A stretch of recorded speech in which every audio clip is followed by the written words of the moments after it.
ஆரம்பமாக இஸ்லாத்தின் காணிக்கையான சலாத்தை பதிலை ஆதரவு வைத்தவனாக தெரிவிக்கிறேன். அஸ்ஸலாமு அலைக்கும் வரஹ்மத்துல்லாஹி வபரகாத்துஹு.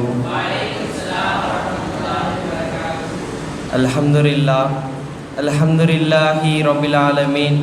நஹ்மதுஹு வ நுஸல்லி அலா ரசூலிஹில் கரீம். அம்மா பஅத். ஃபக்கத் கால அல்லாஹு தஆலா ஃபீ மஹ்தபி தன்ஸீலி வ ஃபீ ஃபுர்கானில் மஜீத்.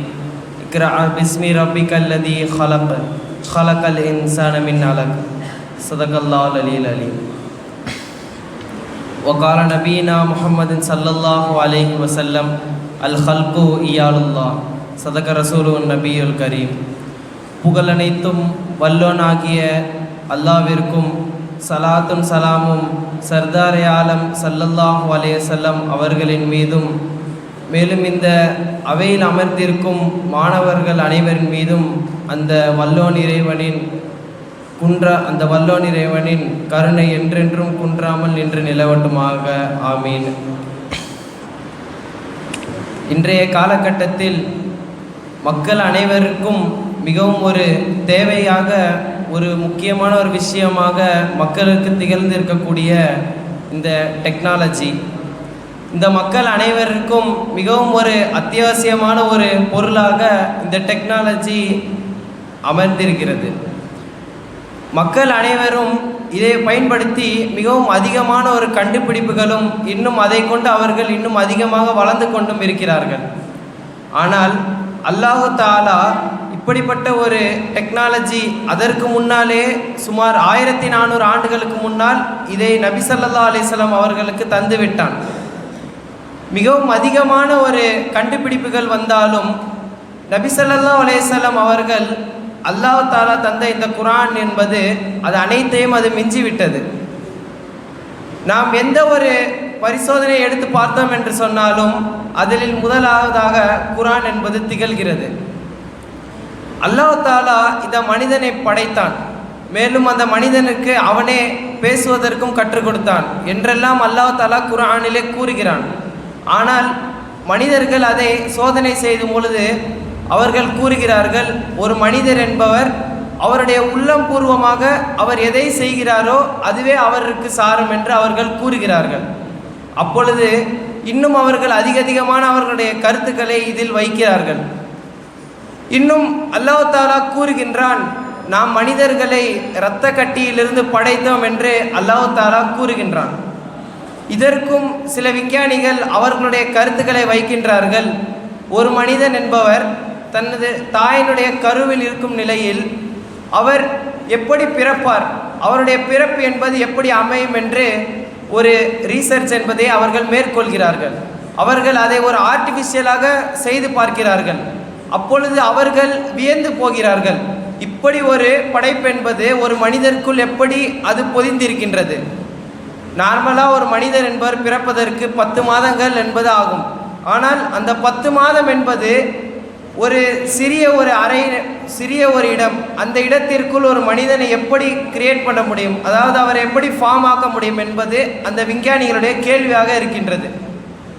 அல்லாஹ் தஆலா அதை பற்றியும் தனது குர்ஆனிலே கூறுகின்றான், நிச்சயமாக நாமே மனிதர்களை ஒரு ஓடும் நீரிலிருந்து படைத்தோம், இன்னும் அவர்களை நாமே பாதுகாக்கிறோம் என்றெல்லாம் அல்லாஹ் தஆலா குர்ஆனிலே கூறுகின்றான்.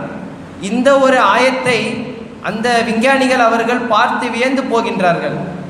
இப்படி ஒரு குர்ஆனா, இப்படி ஒரு புத்தகமா, நாம் இப்பொழுது கண்டுபிடிக்கின்ற இந்த கண்டுபிடிப்புகள் அக்காலகட்டத்தில் ஒரு மனிதருக்கு அருளப்பட்டது என்று சொன்னால் அப்பொழுது இந்த குர்ஆனுடைய தாக்கம் என்பது எவ்வாறு இருக்கும் என்றெல்லாம் அவர்கள் யோசிக்கின்றார்கள்.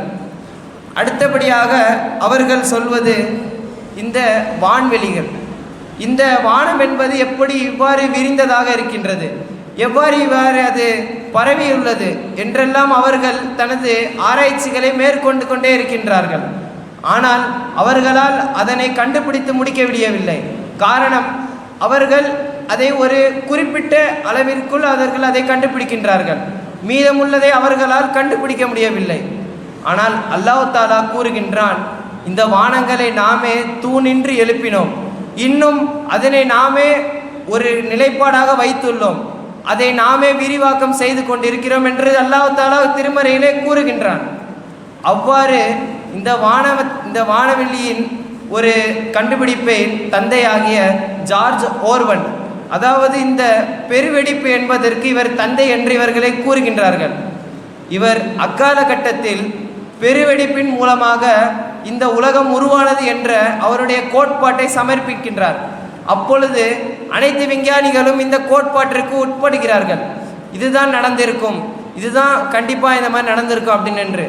ஆனால் இந்த ஒரு கோட்பாடு என்பது அல்லாஹ் தாலா குரானில் முன்னாடியே கூறிவிட்டான். அல்லாஹ் தாலா தனது வசனத்தில் இவ்வாறு கூறுவான், நிச்சயமாக நாமே ஒரு பெரும் வெடிப்பை வைத்து இந்த அண்ட சராசரங்களை படைத்தோம், இன்னும் அதை நாமே விரிவாக்கம் செய்து கொண்டிருக்கிறோம் என்று அல்லாஹ் தாலா கூறுகின்றான்.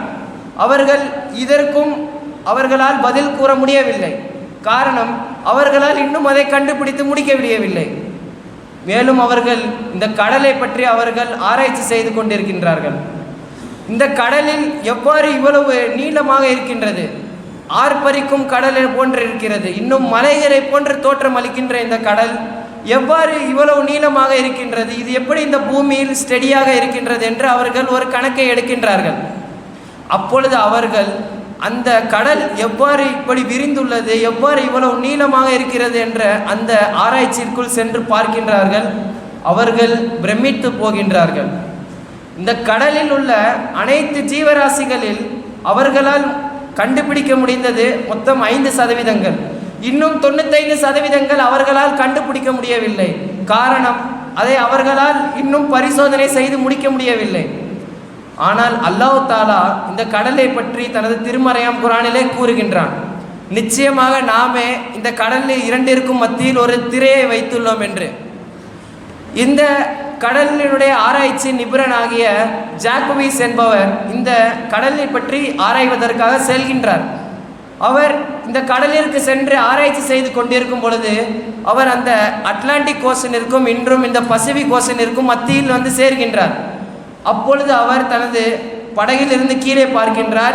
அந்த 2 கல்களும் ஒன்றோடு ஒன்றாக கலக்கவில்லை, அதற்கு இடையில் ஒரு திரை என்பது இருக்கின்றது. அவர் இதை பார்த்து வியந்து போகின்றார். இன்னும் அவர் இதுவுடன் தோற்று போகவில்லை, தனது ஆராய்ச்சியை இன்னும் மேற்கொண்டே செய்து கொண்டிருக்கிறார்.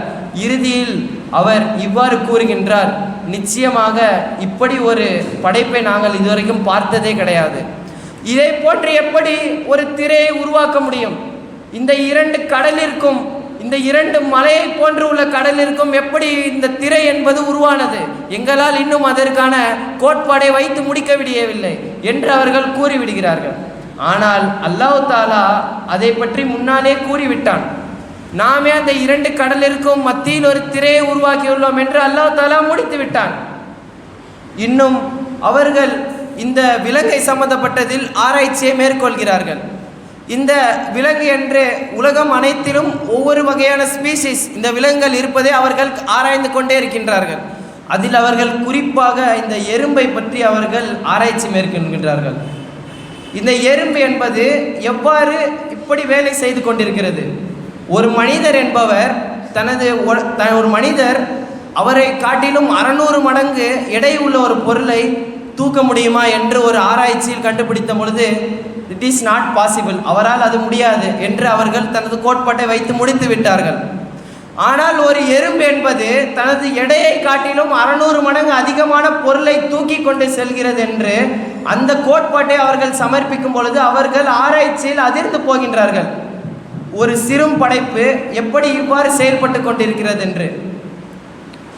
இன்னும் இந்த எறும்பு எப்படி தனது கம்யூனிகேஷன், தனது தொடர்பை வைத்துக் கொள்கிறது என்று அவர்கள் ஆராய்ச்சி மேற்கொள்ளும் பொழுது அப்பொழுதுதான் அவர்கள் அந்த ஆராய்ச்சியின் முடிவில் கண்டுபிடிக்கின்றார்கள், ஒரு எறும்பு என்பதற்கு ஒரு தலைமை எறும்பு இருக்கும், குயின் ஆண்ட் என்று அவர்கள் குறிப்பிடுவார்கள்.